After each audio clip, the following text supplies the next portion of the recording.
자, 제가 지난 영상에서 엘리바의 대표 회사가 바뀌었다고 그랬죠? 자, 미국의 엘리바라고 HLB 합병한 회사입니다.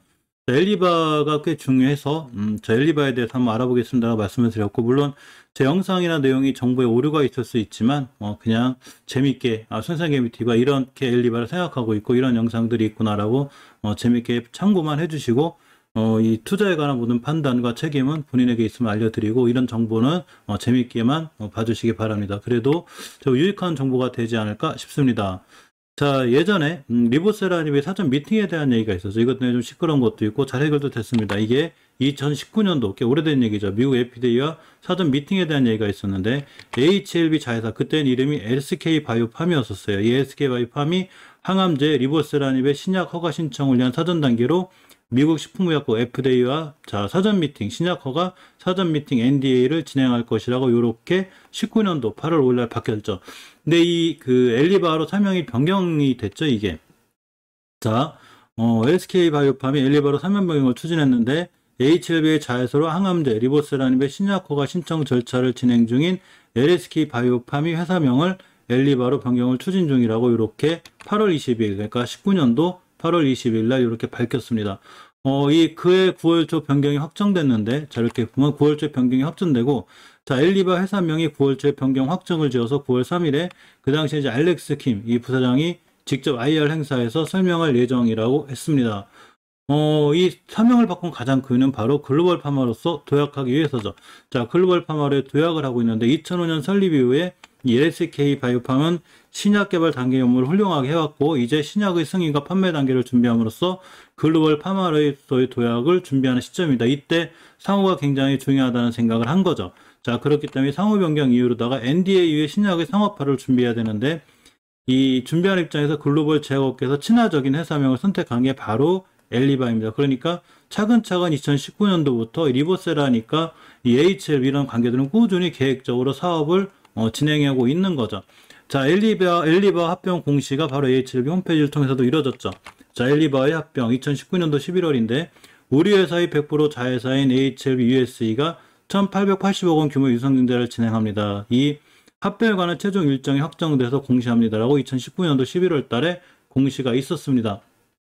이렇게 합병한 합병 효과가 있기 때문인데 이번 합병으로 당사는 엘리바와 단순 지분관계 투자를 넘어서 당사는 HLB를 얘기합니다.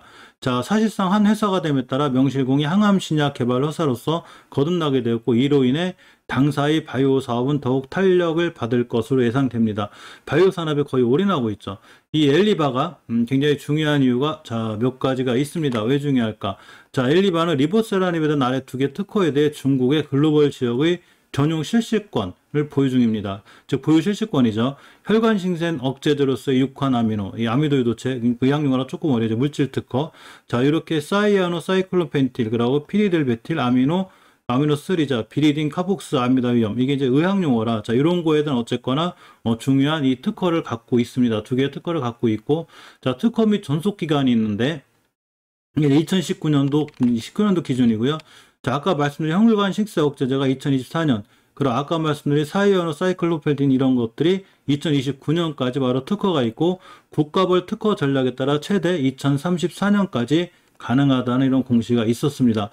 이 특허의 사용 관계, 엘리바의 특허의 사용 관계에 대한 얘기도 있는데, 어드벤처 연구소, 이 물질 특허를 출원했죠. 또 여기, 이게 좀 읽기가 어려워요. 이게 행글이라고 해야 될지 어쨌거나, 염도성물 특허 출원, 물질 특허와 염도성물 특허에 대한 중국 내 전용 실시권을 보유하고 있고, 이 LSK 바이오팜이 바로 물질 특허와 염도성물 특허에 대한 중국의 글로벌 주요가 전용 실시권을 보유하고 있죠. 그리고 HLB 생명과학이 바로 한국 내 통상 실시권을 보유하고 있습니다. 이 얘기가 뭐냐, 바로 리보세라닙의 이 한국 내 통상 실시권을 바로 HLB 생명과학이 갖고 있다는 얘기가 됩니다.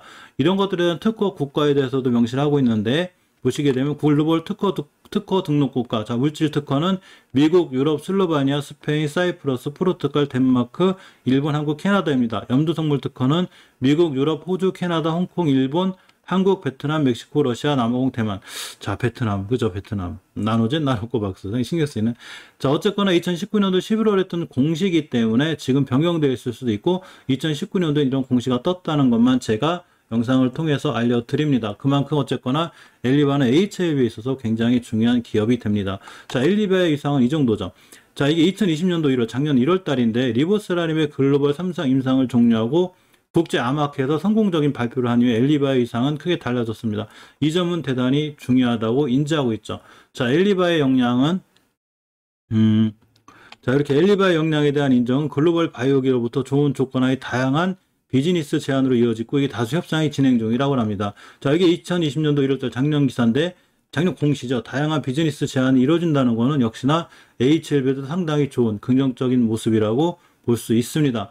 자, 알렉스 김 대표가 이렇게 보시면 알렉스 김 대표가 얘기한 리보세라니까 또 다른 항암제의 동시 출시는 저희가 신중히 추진 중인 보다 원대한 목표의 일부라고 하고 구체적으로 실무 협상은 자 이렇게 단계적으로 이루어진 것이 사실이라는 2020년도 1월 달에 자 공시가 있었습니다. 자, ESM은 해마다 이루어지는데 올해도 역시 ESM가 이루어지고 ESM 유럽 암학회 같은 데서 벌써 항서제약이 이번에 이 리보세라닙에 대한 효과를 발표하죠. 2020년도에도 이런 거 있었는데 ESM 이후에 엘레바에 대한 높은 평가 이런 제안과 협상으로 꾸준히 이어지고 있고 우리의 기대를 높이고 있다고 합니다. 자, 아직은 협상 중에 있게 밝힐 수는 없지만 협상이 성공적으로 이어진다면 엘레바가 보유하고 시판하는 항암제 수가 많아질 것이며 리보세라닙은 물론 HLB의 가치도 크게 상승할 거라고 이렇게 알려져 있는데 엘리바가 그만큼 굉장히 중요하고 HLB하고는 이제 합병이 된 한 회사죠. 즉 엘리바 이꼬르 HLB 이꼬르 리보세라닙 이런 공식이 성립이 됩니다. 자, 여기엔 또 하나 신규 대표이사가 들어왔죠. 제가 예전에 영상 찍으면서 이걸 크게 좀 안 살펴봤는데 자, 요새 HLB에 대해서 이제 많은 공부를 하게 돼서 다시 한번 살펴봤습니다. 미국 자회사 엘리바가 의약품 마케팅 전문가인 케인트 베킨니 엘리바 부사장을 신규 대표이사로 선임했습니다. 왜 의약품 마케팅 전문가님을 편입했을까? 이게 고민을 해봤는데 역시 상업화죠. 상업화가 빠르게 이루어졌을 때 최대한 잘 팔려면 마케팅 전문가가 난 거죠. 자, 기존 알렉스 김 대표는 엘리바이사의 의장으로서 경영 지원과 함께 주요 현안에 대한 모회사인 HLB, 엘리바 이걸 연결해주는 이런 가교 역할을 꾸준히 하실 거라고 합니다. 자, 이렇게 이 신규 대표이사에 선임이 된 가장 큰 이유는 상업화를 위한 사전 절차, 즉 단연간 신약의 마케팅과 상업화 등을 진두지은 케이트 맥키니 대표자 선임을 계기로 바로 리보세라니까 파클리탁스의 3세대 계량신약 아필리아 요 개발에 더 박차를 가는 동시에 향후 빠른 글로벌 인허가 상업화를 위한 사전 절차죠. 그러니까 마케팅에 굉장히 뛰어난 이런 분을 이 대표이사로 들여옴으로써 앞으로 글로벌 인허가 상업화에 최선을 다하겠다는 얘기가 됩니다. 자, 또 하나 이 풀젠이 보면 이렇게 풀젠 박사가 또 HLB의 유상증자에 참여하는 이런 기사가 있었습니다. 자, 이렇게 보시면 풀젠 박사는 풀젠이죠. 2020년도 작년 9월달 얘기인데 풀젠의 HLB 주주 참여 소식이 있었습니다. HLB가 올해 상반기 계획했던 풀젠 박사의 유상증자 결정으로 회사 실적과 주가 상승에 대한 기대감이 커지고 있습니다. 왜 그럴까요? 왜 풀젠의 유상증자가 주가에 좋은 영향을 미칠 수 있는 상황이 된가 봤더니 역시 HLB는 리보세라닙, 이 중국민 아파트 인입 글로벌 특허권을 보유 중인 미국의 어드벤처 연구소와 특허권 양수도 본 계약을 정식 체결했다는 소식을 알렸죠. 이때 폴첸 박사 유상증자 참여 소식도 함께 알렸는데 바로 이 어드벤처 연구소가 리보세라닙의 원 개발자인 폴첸 박사가 이끄는 바이오 연구소죠. 그러니까 리보세라닙을 개발한 박사님이 유상증자에 참여했다. 이거는 이 HLB에 투자하려는 많은 주주들한테는 굉장히 호재인 거죠. 개발한 사람이 참여했는데 확실히 본인이 개발한 약이니까 믿고 가는구나. 그럼 우리도 믿고 가겠다. 자, 이런 어떤 희망을 주는 거죠. 또한 이 폴젠 박사의 참여는 항서제약. 자, 엘리바 이사로 폴젠 대표가 선임됨으로써 아시아 최대 항협제약사로 자리 잡은 자, 헝루이제약 항서제약과 교두부가 만들까 기대감이 있고 실질적으로 항서제약의 이 중국 판권이 있습니다.